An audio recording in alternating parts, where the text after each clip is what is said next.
Honorable Senator Judge Ligarda.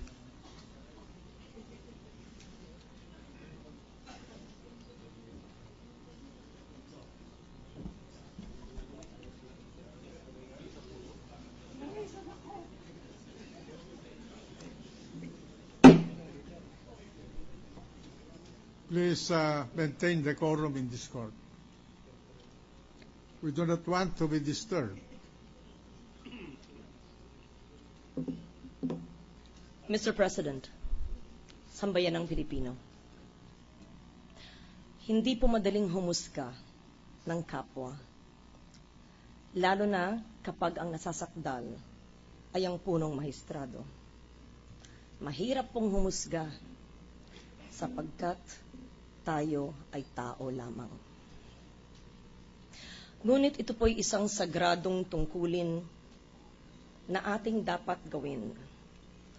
It is a sacred mandate I must keep, and I do it in all honesty and sincerity, without anything in exchange, without bending to any perceived pressure, but born out of intensive study, contemplation, and prayer. Mr. President, while we ponder on the 3 articles of impeachment, the most robust documentary and testimonial evidence and debates have centered around Article 2.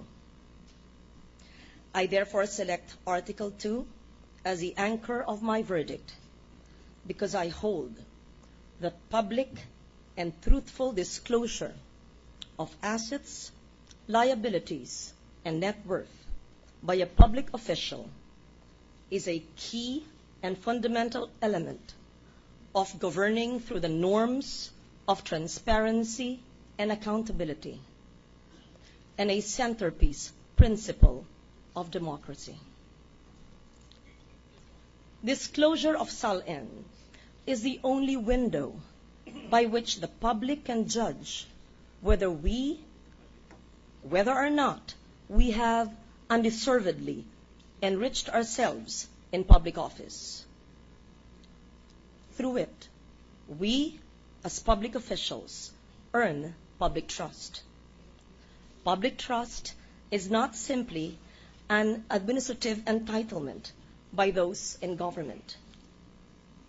Mr. President, I am disappointed that concessions of disclosure of SALN and the waiver of bank secrecy have only been belatedly and calculatedly done when these have been rendered moot by the practical turn of events.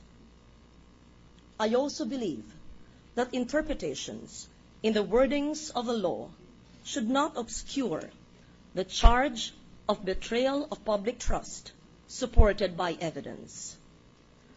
For public trust is earned through transparent, often voluntary gestures of honesty by officials in question, and not solely by legal argumentation, no matter how sophisticated.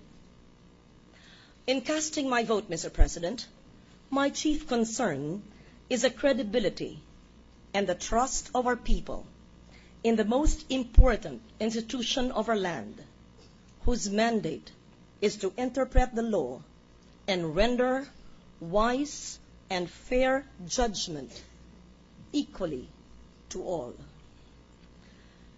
Sa dinami-rami po ng mga argumentong legal, ebidensya, at pati na po ng napakaraming PowerPoint presentations na inilatag ng prosecution at ng depensa sa paglilitis na ito, isa pong kaso na hinatulan ng Korte Suprema noong 1997 ang tumawag sa aking pansin.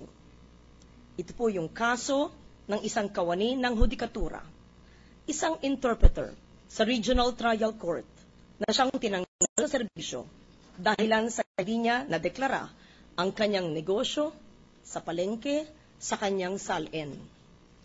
Ginoong Pangulo, kung ang ating mga batas tulad ng Republic Act 6713 ay nagpaparusa ng dismissal sa isang ordinaryong kawani ng gobyerno sa paglabag ng mandato upang maiwasan ang katiwalian, wala po akong nakikitang dahilan para po hindi ipatupad ang parehong batas na ito sa isang punong maestrado.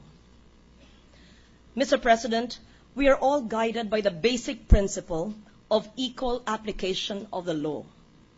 And in Thomas Jefferson's own words, and I quote, "It is certainly for the good of the whole nation to deal law and justice to all by the same rule and the same measure."